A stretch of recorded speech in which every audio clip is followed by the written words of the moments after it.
Hey guys, welcome back to the channel. This is Cade, and today we have a brand new episode of the Creatives in Depth podcast. And for today, I am joined by a returning guest for the channel, but a brand new guest for this series. And that guest is my friend Hunter Anderson. Hunter, thank you so much for being here. Hey, Kate, thanks for having me. It's good to be back. So before we get started, do you maybe want to tell our listeners a little bit about yourself? Yeah, my name is Hunter. I work full time as a freelancer, mainly as a camera assistant, but trying to break more into camera operating and DPing. That's the end goal. But yeah, that's basically what I do full time. And I'm curious, for you as a filmmaker, do you maybe remember the moment that really sparked your love for film in general? Yeah, well, it's funny because growing up, I was super into acting. I did acting improv classes, and high school, I was really into like musical theater and acting. And I always wanted to be an actor. And I was applying for schools to like for BFA acting programs, like musical theater programs. And like that's what my heart was set on. And my first semester of senior year, I was putting out audition tapes and like applying to schools. And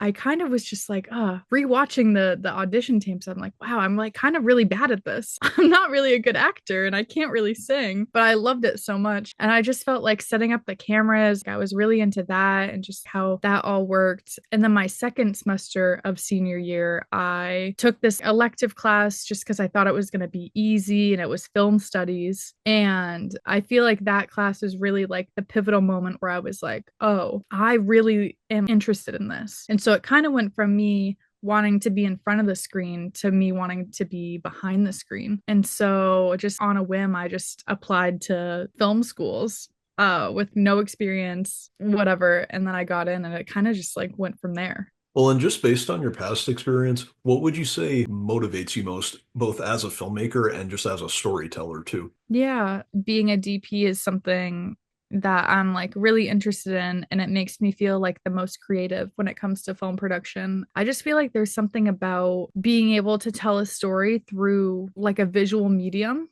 and being behind the camera and being able to make all these creative choices technically that is really interesting, but also something that we're not just telling like this a flat story. We're telling a story that has movement and feeling and an atmosphere that is really creative to me. And just being able to pick the lenses and how the lens interacts with the actor in the scene, or what kind of filter is gonna tell the story better, or just all of these like creative aspects where it comes, technically, and then that gets translated into this visual format. It's so much fun to be able to go through all that. Yeah, and looking back, just regarding the very first film related project that you ever worked on, what was it and what was your experience like making it? And looking back, are you proud of it today?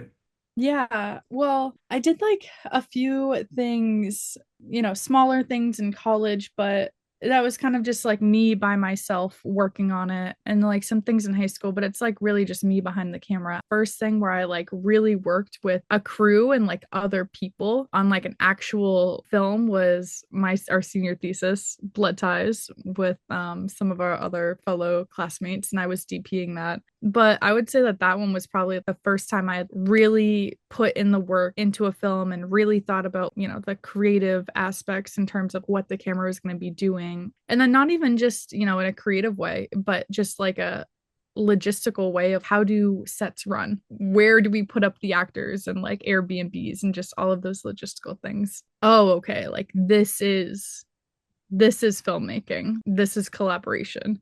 Yeah, and when it came to just studying film in college, were there any classes or projects that really helped you understand which areas of film you did want to explore? Also, any areas that you maybe didn't want to explore? Yeah. Any specific classes? Yeah. I think probably in Keen we took like a collaborative filmmaking process. And I think in that class we kind of had to do different roles on like some projects. Like some projects you would be like DP, some projects you would be like sound, G&E, and you would just kind of like rotate what you wanted to do. So definitely that class, I feel like I was like, yeah, I definitely know I don't want to do sound. I don't want to do G&E. But I think overall I had always known that there's something about the camera that's so intriguing. I feel like it's good to try things out, but you also just like know what you want to do and what you don't want to do. Like there's something that just draws you to one thing or another. Well, and when it came to just studying film in college, what are some of your fondest memories from that? And this can relate to any of the projects that you worked on, but also any of the professors or students that you got to work with. Yeah, I guess this is like two sides of it, but there was a professor, Irina, who I just love and adore. But I really give her a lot of credit because she really pushed us to like think critically about film. And I really, really value that because I appreciate like in the workplace or like other collaborators or like professors that like push you to think harder or like push you to do better. And it just makes you like a better filmmaker. So yeah, I feel like I give her a lot of credit. I loved her classes. I loved that she like made us really think critically. But then that also translates over to working in film and being on set and taking like what she taught us and then putting it into, Blood Ties, for example, our senior thesis. Yeah, so that was really great. I also feel like our capstone class was just probably hands down my favorite just because we got to work together collaboratively. And that's probably the main thing that I love about film, being able to work with people and be creative. So yeah, those two classes and those two professors, Ted and Irina, were definitely pivotal in my like learning experience. Shout out to Ted and Arena. Yeah, really shout out. You guys are like the best. Yeah, and when you talk about the collaborative process, I totally agree because, in my opinion, that's one of the best and most rewarding aspects when it comes to filmmaking. It's one of the things I've always enjoyed. And is there anyone who you've collaborated with most frequently when it comes to the projects you've been involved with? Yeah, well, also shout out. There's this one director that I work with a lot, and her name is Carly Byers. And one day I would love for you to meet her. She's like a wonderful director. She has such a clear vision. And I've done a few projects with her where I've like DP'd, she's directed, she's written, and I just thank her for everything. Like, I feel like a lot of the things that I have learned as a DP has been through her projects, and she's kind of, her and I have just taken off together and we've grown together. And yeah, I could not be more thankful for her. But the projects that I've worked with her on like are definitely the ones where I have like learned the most and I think I've grown the most as a DP. She's really fantastic. She's just like a powerhouse. She's a director, producer, and she's just really she's amazing. Well, and just out of curiosity, as a filmmaker, just looking back, what have been some of the biggest struggles that you've really had to overcome to get to where you are today?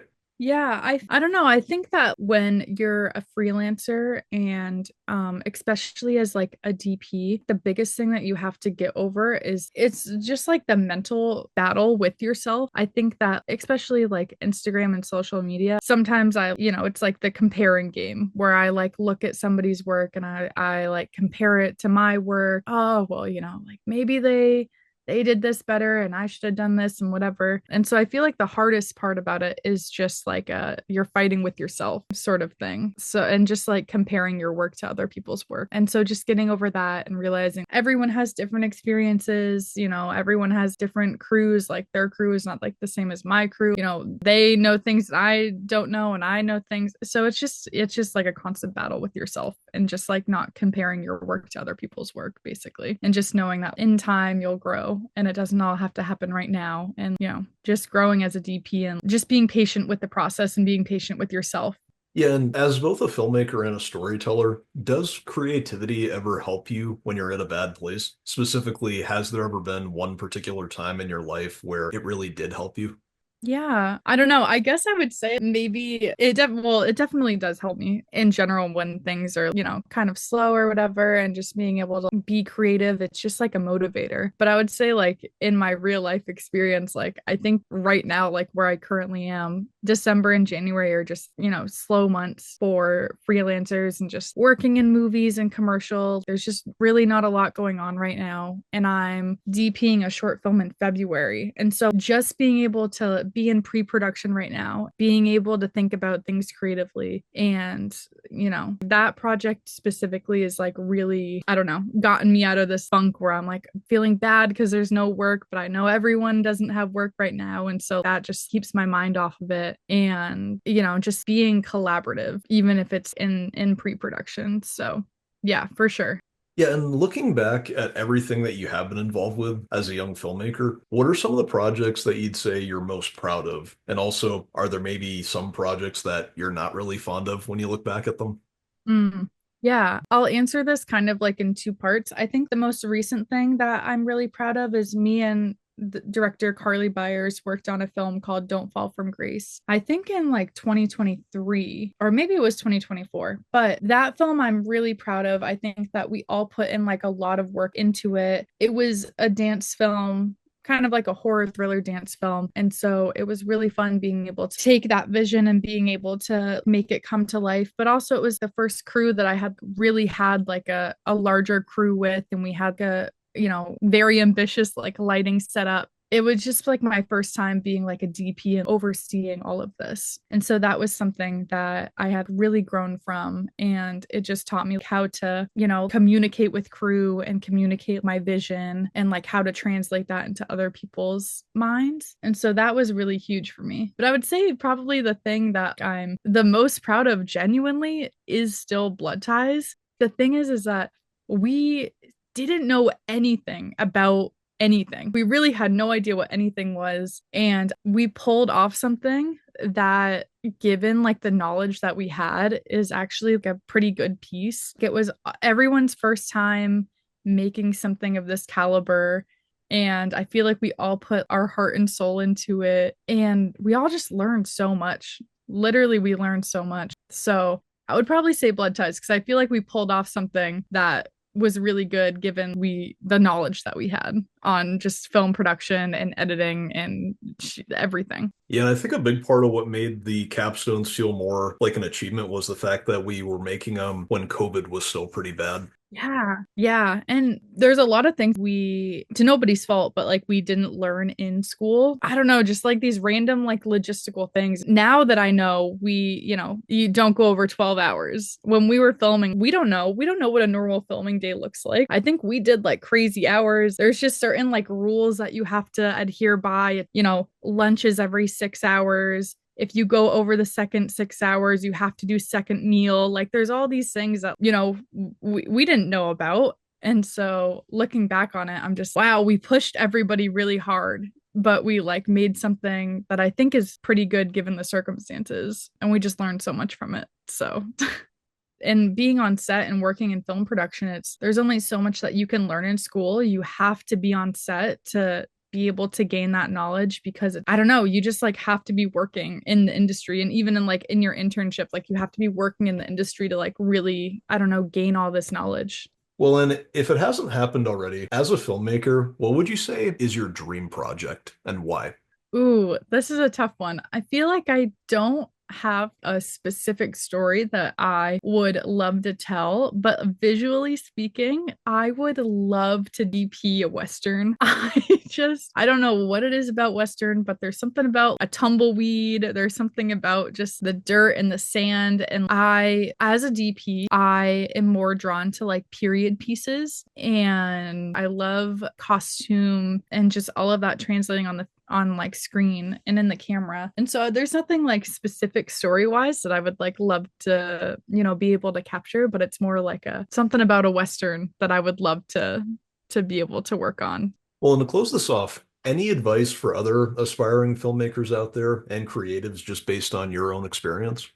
Yeah. I mean, I would say for anybody that wants to work full time on set in film production, commercials, movies, just trust the process and trust yourself. Just like be consistent, stay with it. It does take a little bit to like gain the traction and gain the momentum to be able to do it full time, but it is hard. It is really hard work. You just got to stay consistent with it. Yeah, absolutely. All right, guys, I think that that's the end of this interview. Hunter, thank you again for being here.